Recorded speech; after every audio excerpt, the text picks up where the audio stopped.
For the longest time, so we started in 2018, and for the longest time we didn't really use the term NFT with the brands we work with, for the simple fact that actually they did not even know what NFT meant. For the last 6 months, it's really quite new. We start using the word NFT in all our presentations because the customers, people on the other side, actually understand what NFT, or at least they put some sense or some meaning on top of the word NFT. So here we're going to explain how do we use those NFTs to create better relationships between brands and their communities, or creators in their communities, but also how we, with several examples, how we also create new communication layers. So I'll start with a slightly general presentation on how Arianee works, and then we'll go for 3 use cases: one with Satoshi Studio, which some of you might be familiar with, one with Breitling, which was our first really massive deployment, and I'll come with a slightly more perspective or a new tool we're building called Speakeasy. So first of all, what is Arianee? So Arianee really addresses 3 key challenges. The first, it's the authenticity and transparency, and that might be how some of you kind of know us, with the idea that, first of all, we create an NFT that's a digital identity for your product, and it serves as a proof of ownership, a proof of authenticity, and it records the history of the product. The second is really this idea of circularity, because once you have this digital identity, which is NFT-based, in your wallet, you can really keep transfer this NFT, this kind of digital passport, from one owner to the next. It really facilitates product care, it facilitates resale, and it facilitates even in the end recycling by storing some information on it to facilitate recycling. The third aspect, and that's the one that is ultimately the one that the brands are the most interested in, really all the brands we work with, is this idea of customer relationship 3.0, or like CRM 3.0. And it's how do you create new relationships like advanced loyalty programs, innovation services, other exclusive experiences, which are respectful of privacy, which is actually something extremely important for brands today, because they see it more and more as the next frontier, the next luxury offering. The future of luxury for them, for a lot of them, is anonymous clienteling, meaning you do not necessarily need to provide all your personal information in order to get the top service that they actually give you. And that's really what we'll try to focus on in the examples, in the use cases. So what is Arianee? Arianee is an NFT solutions for all valuables. So first of all, what an NFT, an Arianee digital passport is, it's really a unique ID for your product. It's generated by the brand. While anybody can generate an NFT, we have a verified registry, a verified brand registry, which really enables brands to prove that they are who they are, and that is all managed by our nonprofit, where you actually get kind of a check mark, if you want, like on Twitter, to make sure that when Breitling, when you receive a certificate that says it's Breitling, it's actually been verified as coming from Breitling. Then you have of course, that NFT corresponds to the product. It's a digital twin. It includes all the information about the product, of course, how it was created, how it was manufactured, where everything comes from. It also enables the addition of history, which we'll see slightly later. It's of course transferable, so it's freely transferable. It's an NFT that's on a EVM sidechain of Ethereum, and it's freely transferable from one owner to the next, which is actually something that brands do understand to a large extent, but was somewhat of a mind shift for a lot of them, meaning they really had to change their mind on that subject, because giving that full freedom to transfer this proof of ownership was something that they were somewhat scared of. But now actually most of the brands all the brands we work with find it actually an asset and understand that it's an asset, the fact that it's freely transferable from one owner to the next. And it also carries the history of the product, meaning that every time it changes hands, of course, you know who the new owner is, but we also have a little module, we have an NFT that is upgradable, meaning you can actually add stamps or add events to the product. So if your watch gets serviced, you can actually add an event that's time stamped and proves that your product was effectively serviced at this time, which, especially in the watch industry, is extremely important for the resale value of your product. And finally, it's really like a private and direct communication channel, and that's what meaning you can actually send a message to the current owner of the NFT at any time, and you do not necessarily know who that person is. You don't necessarily have information about that person. However, what you have is the certainty that this person is a current owner of your product. And that's really ultimately you need all the other elements to enable this last point, but that's really the point that brands are extremely interested in. It's really what they find revolutionary in here. It's like, of course, it replaces the certificate of authenticity. It replaces it gives the little passport or booklet. But really, what's really interesting for them is the idea, is that concept that since that NFT is transferable from one person to another without having to share any personal information, they can really communicate with people without having to collect personal information. So to kind of show this in the wider context, the blockchain digital identity that we just talked about, it's really the idea of it's the item's identity, of course, and proves its authenticity, and gives other specific information about the product. It gives all the upstream traceability, meaning we're really not a supply chain project. We work with supply chain projects. Most recently, IBM actually joined the consortium for doing all supply chain traceability. We don't actually do this, but we incorporate all this information within the actual NFT or the digital passport, which really proves, at least records the information and makes it available to the owner of the product. Then the biggest part, really, of what happens once you've emitted those NFTs is everything we call the advanced customer relationship system. And here the idea is, because I can tell you own this product or this product, I can let you in a special experience. I can actually enable you to access some advanced customer services, like the e-warranty system that we'll take a look at with Breitling, which means that at any point you can actually access those services without having to prove your identity. Just show me what you own, and I'll give you access to this service. Of course, we're building new customer experiences. Done some interesting things with the Paris Fashion Week a couple weeks ago, really with accredited participants.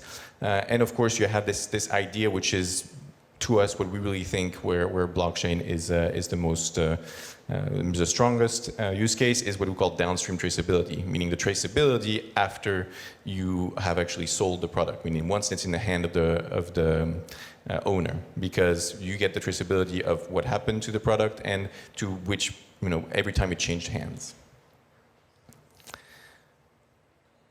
One of the big things also that brands are extremely interested is the idea that we enable them. Today, if you're a brand, really, you only have access to any customer that or any owner that you've actually interacted with through the your e-commerce platform, or through your own retail stores. And you don't have any connection with the wholesale, the second-hand market, or gifts. So wholesale is like if you've sold via, a Galeries Lafayette here, the brand that actually created the product does not have any contact or any CRM or way to contact the actual owner. What we offer really with those digital passports is the possibility to finally access all this market of like people who bought via wholesale, people who bought via secondhand, or gifts that were given from someone who bought the product and then gifted it for birthdays or others. Just a little clarification on how we're built. The entire protocol is open source and decentralized, and anybody can access it. We do all updates, and our smart contracts are not updatable. All future updates, though, and we've already had 3 versions, are managed via a nonprofit, which has most of the brands that actually work or use the protocol at this moment. So you have brands like Vacheron Constantin, like Breitling, like, of course, Panerai, who are already using the protocol. And you have some smaller brands also, like maybe Satoshi Studio, which you might be familiar with if you're in crypto. And you also have some brands that are still at the concept phase, or at the the pilot project phase. And those are extremely important as well because they're testing and they're really offering us a feedback loop constantly to tell us what are the new things we actually need to have in this protocol. And they're the ones decided ultimately what gets added to the new versions of the protocol. Another important part of the people, the members of this nonprofit are our partner members. And that's extremely important because while the protocol itself is open source and anybody can use it, you actually need people to create interfaces, really to integrate this protocol within their solutions. And ultimately, that's really one of the things that we're the most interested in if you are working for a company that creates CRM or ERP systems. We're always extremely interested in talking to you because you know, the Breitling project was a collaboration between us and Dentsu Tracking. Everything just implemented the Arianee protocol in their digital identity system, and they have an entire platform. And having those people really create those interfaces facilitates the adoption by all the different brands of the industry. All right, so let's go for use cases before I take questions. So when it comes to use cases, I'll start just with one of the really first one we did, which was with Satoshi, or one of the first ones we did, which was with Satoshi Studio, a brand you might be familiar with since it was a pair of sneakers, which I'm wearing here, who wanted to create an NFT for the proof of authenticity and proof of ownership of their sneakers. The way it worked was that you actually, the first version of Shoe came with a QR code that was attached, which is just a way to claim the certificate on an app. Here it's using actually the app that we provide, but anybody can create an app that's just a non-custodial wallet that enables you to claim your certificate.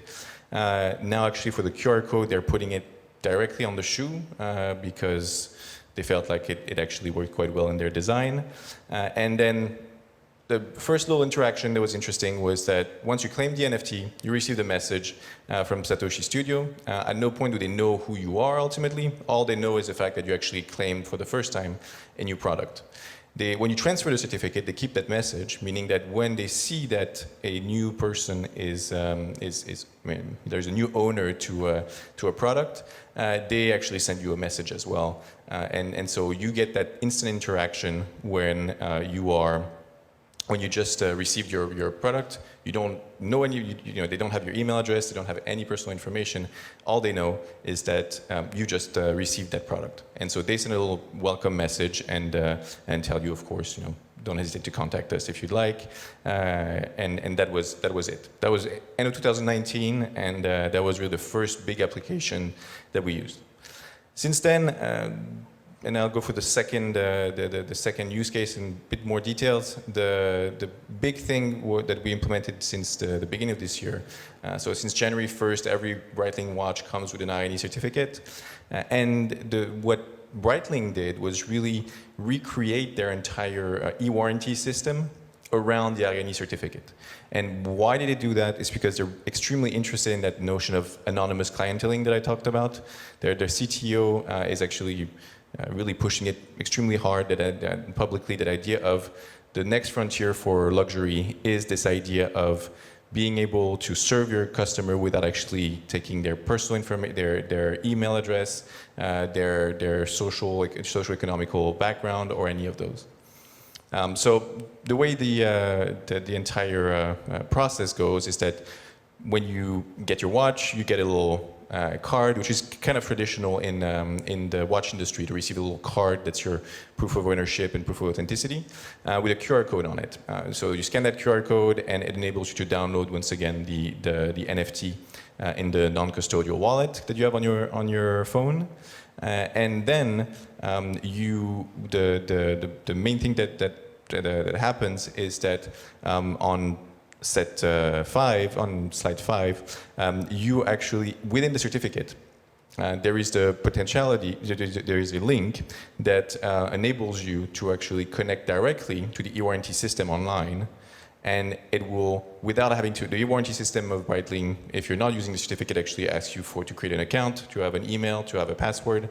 Now what you do is just you click on that link from the wallet, from the passport in your wallet on your phone, and automatically it sends you to your e-warranty system without having, it only authentifies you by the NFT that you have in your wallet. And then you can start interacting for your warranty system, for your warranty assistance. So if you need some repair or there's an issue with your watch, you can interact with a customer agent without ever having to provide any personal information. The only thing that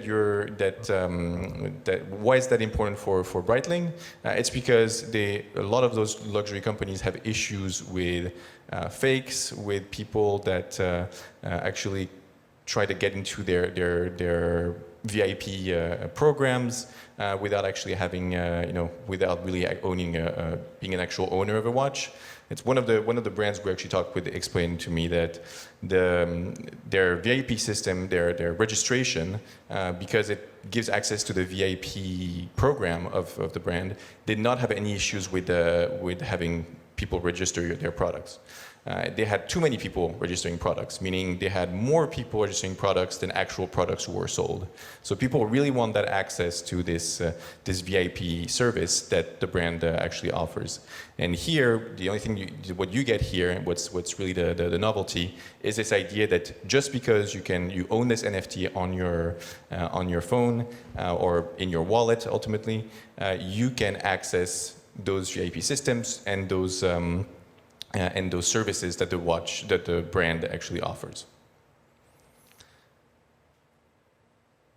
The last thing that we're kind of starting to work on is now, one of the difficulties that you have with our system today is still the fact that we need to create some easy interfaces for people to manage their NFTs. And that's because today, even though brands are starting to get interested by NFTs, it's still not what we find natural using MetaMask and all those tools is still not something that is natural for most of those brands' customers. And so we're starting to have actually some good use cases with brands, but to really touch a wider public, we're extremely interested in, of course, what happened in the NFT space and digital sphere, and so and that's one thing we're building and will be releasing in September, is to build a first interface that uses the same underlying protocol that we use for communication between people that own tokens, but enabling it with all the tools that you have for with MetaMask and all on Polygon and Ethereum, and using targeting the crypto community to actually test and work with this protocol that we've created for the luxury brands. And the idea here is really simple. It's basically a token first or crypto first kind of telegram where you connect your MetaMask and it tells you here are all the different rooms that you can access if you based on what you own in your wallet. So if you own one Bored Ape Yacht Club, you could access the Bored Ape Yacht Club room. If you own X amount of Sushi Swap or sushi, you could access the VIP room for Sushi Swap. Then you just connect it with once again using just your MetaMask wallet, and you get to talk on this private room that is only accessible to people where you know that everybody in here actually owns the same the minimum requirement of tokens or NFTs. So we'll be starting to push this with the crypto community, and of course it's something that's I think. A lot of people are talking about it and building it. Just a few days ago, I think Aave announced that they were pushing a solution that uses kind of that similar thing that we're working on, meaning using the social graph that you have with tokens on chain to create new communication channels and decentralized communication channels. What we bring in here on top of that, and actually I talked with Jordan last night, and I think we'll really be looking at what Aave is doing on the social graph side. What we're bringing is all the decentralized messaging solutions that we have. And decentralized, or at least some are on-chain, some are off-chain, but always this notion of how do you send messages without actually just having an intermediary at some point, and always being able to get your personal information out of the communication. Of course, we're not doing this just for the crypto community, even though we love the crypto community. We're really doing it because tomorrow really think that this is where the future is going for community management and for new relationship or brand customer relationship management. So we think that exactly the same way you will have something where if you connect your wallet you have X amount of sushi or a Bored Ape Yacht Club in your wallet, you will be able to access certain rooms. Tomorrow, maybe not with probably not with MetaMask, but with slightly better interfaces, which is one of the key things that we're working on as well. That is much easier to use for my parents, basically. You will have the same idea. I own, in my wallet, I can see I have a Breitling, I have, and I have maybe some social tokens from Virgil Abloh, and I want to access those communities. I mean, I can only access them if I prove that I'm a true owner of one of those watches or those social tokens from this creator or this person in the community. And that we're convinced that that's where we're going. Brands are actually extremely convinced also. The big question is how do we make this flawless and seamless, and we'd be really interested in if any of you are actually interested in helping out or taking a look at how Speakeasy works, definitely reach out. This is one of the things that we'll be extremely interested in working on with anybody who wishes to. All right, well, thank you very much. I think I've managed to not go over time. Here you go. So good. Here are all my contacts if you want to reach out. You have here a little QR code to download a demo NFT if you'd like. You will have today to download the actual app, which enables you, which is a non-custodial wallet. You'll be able to claim one of those demo NFTs, which is a pure digital NFT, and try to see kind of like what people have the base experience of claiming an NFT. You can contact me at by email, website, Twitter, Telegram, or I guess just look for my Bored Ape on Twitter. It's getting me quite a lot of good feedback lately, just because I think actually Bored Ape is one of those great examples of how a community is building around this notion of owning something, and historically it was always owning a watch, owning a pair of sneakers. I think more and more it is true we're going also to those digital communities, and I think owning a CryptoPunk or a Bored Ape is probably similar to owning a Rolex, or CryptoPunk probably more like a Patek Philippe or a Richard Mille. But so once again, if you want to reach out, I'll be extremely interested in hearing what how you could help us work on this, especially Speakeasy. And now, if there are some questions, I'd be happy to take them. Can you elaborate a bit more on why brands are not interested in personal information? Yeah, of course. So it's not that they're not interested, meaning there are some that are interested. But then when we talk to a lot of brands, especially luxury brands, you'd be surprised the amount of kind of CIO or... No, actually, no, that part is clear. Wait. If you own Breitling, you sort of know. Yeah. I guess when you prepare some sort of scenarios for the next customer, what if it's a younger person? What if it's, there could be millions of course. And you base it on whatever information you collect. Yeah. So if it's not a luxury brand, are you limiting yourself? I guess, are you saying that this would only work with luxury brands? No, I think luxury brands are kind of ahead of the curve here. And I think there's two different things. First is a lot of the CIOs we talk with at luxury brands, when and I won't name names, but when you ask them, it's like, why are you collecting information? What are you using it for? And a lot of time it's like, well, because the CEO said that data is the new oil, and I need to collect it. Because they don't know what to do with it. Indeed. It's a separate issue. Right? Indeed. But that's something where they're collecting a bunch of data. They don't do anything with it because they don't know how to do anything with it. And the second thing that actually some brands have already told us, that we stopped collecting data, not because we wanted to provide better service or anything, because it was a liability for us. There's a jewelry brand actually in Hong Kong who told me this, like, we do not collect data on our customers anymore because we're scared of it being leaked. And Hong Kong, Macau, all those people that buy luxury goods over there are Chinese, usually important or VIPs, and it's been a way to actually kind of target people and smear them by saying, oh, they bought this extremely expensive watch.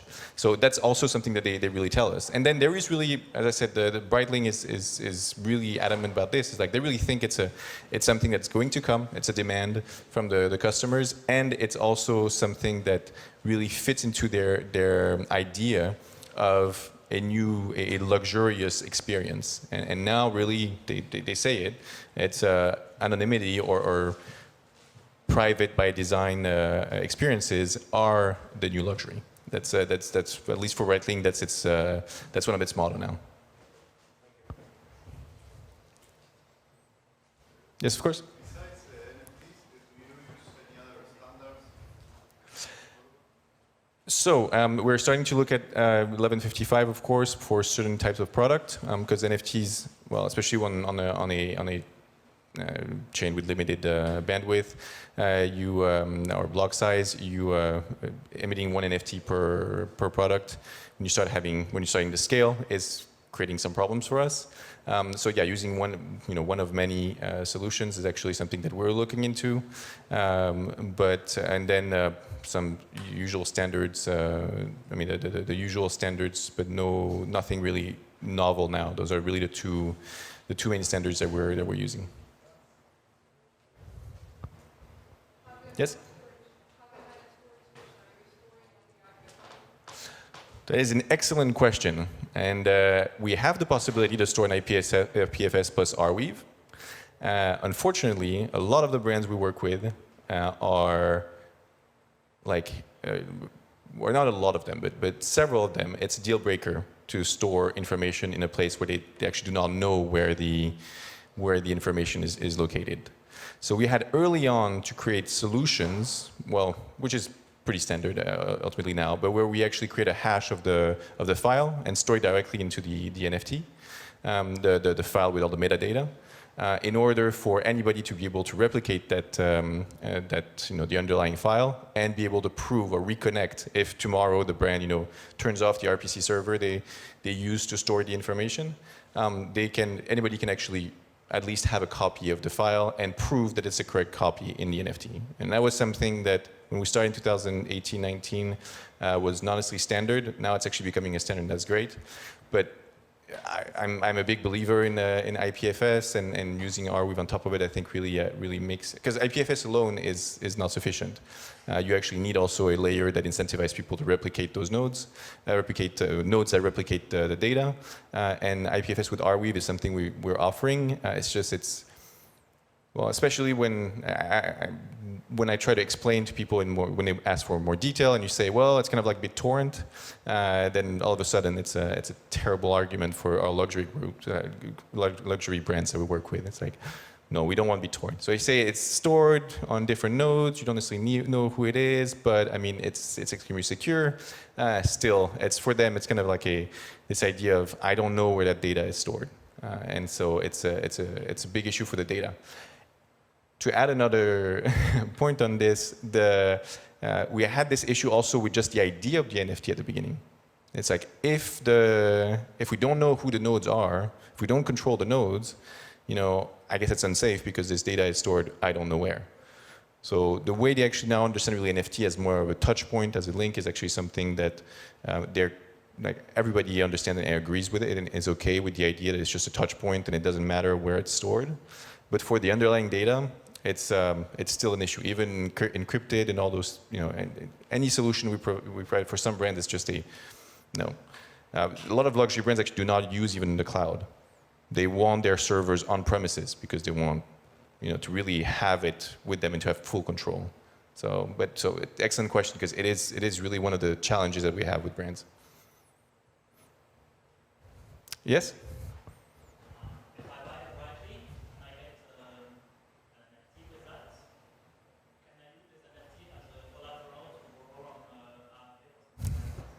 So I love the idea because I've been pitching Aave for quite a while on that.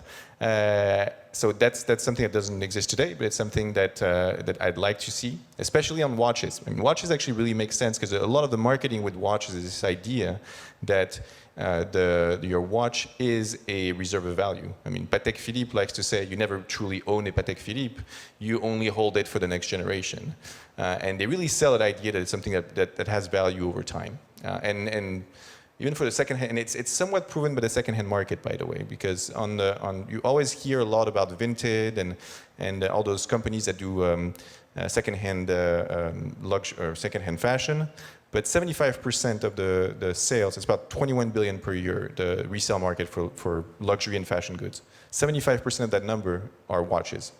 That's the biggest market. It's the most mature market for second-hand in luxury and fashion. It's watches. So it's something that really is already ingrained in the idea that I own something that is going to, that has value and that is a store of value already. So to get back to your question, one of the issues, of course, is that you have a physical good and that the person actually owns it, and you could lock the right to the, you could lock the actual NFT, but the watch would still be kind of out there being used, and then you fall into a lot of the difficulties of what happens if you get liquidated, and then the watch, of course, is unclaimable. You have to go through a legal system. Here, there is, once again, because the second-hand market is so developed, there are a lot of solutions for consignment stores, like Watchfinder is one, Chrono 24, and you could totally imagine them doing the consignment, kind of being the third party that stores that watch, because that's already what they do. And it would be, and here we're talking about something less decentralized, but you're more keen to, what Aave has done with Realty, for instance, on real estate, where you need kind of a third party in between that makes sure that once the watch can be claimed if it's liquidated, and second also is a liquidator, meaning someone that knows how to sell a watch once you're actually under collateralized on your loan. And so that is something that we're extremely interested in, using really the DeFi infrastructure, even though in a more with some with a third party in between, but using the infrastructure that I think really will enable companies like Watchfinder, like Chrono 24, and all those platforms that are not financial services to actually provide a new service, which is collateralized loan or over collateralized loan. But it's definitely something we're looking at. Yes.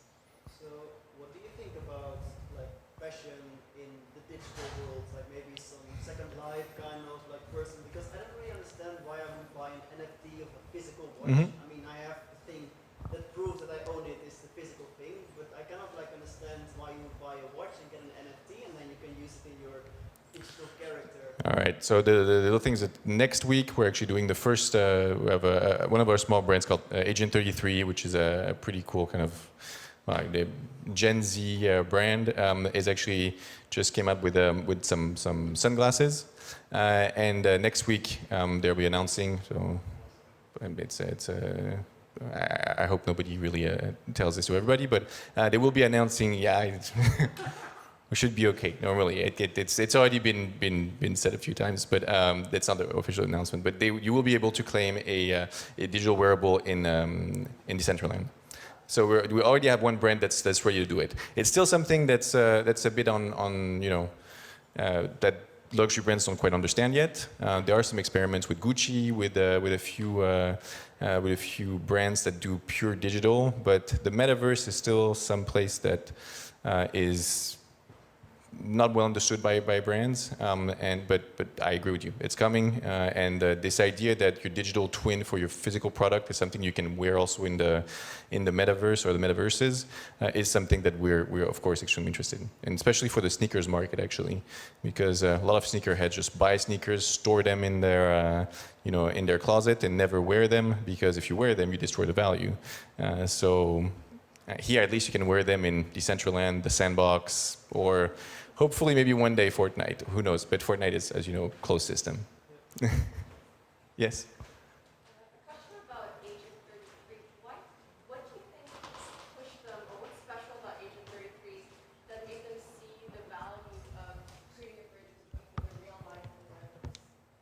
I think because they already have some requests from their customers. That's a big thing.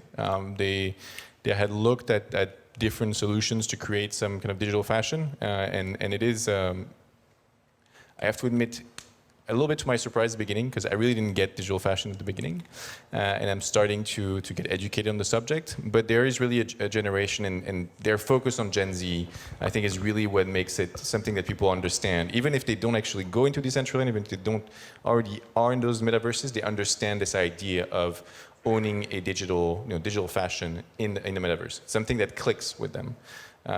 Me being a good millennial slash almost boomer, I have to admit I still have some issues, but with the concept. But when I hear that now, when I was a kid, the thing that made you a kind of a loser in school was not having Nikes on your feet, and now I hear that in school yards the insult is your default on Fortnite, meaning you only have the default skin on Fortnite. You don't have a custom skin.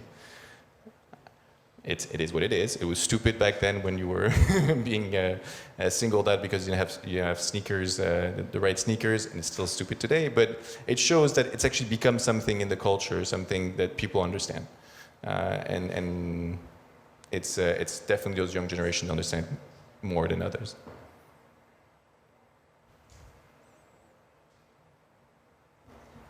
If there's any other questions, or I think we can also. All good, everybody? Well, if everybody's good, thank you very much for listening, and definitely reach out if you have any questions or others. We're always happy to share what we're doing, and of course, if you're interested in what Speakeasy will be doing, definitely something that I'll be happy to talk about. Thank you.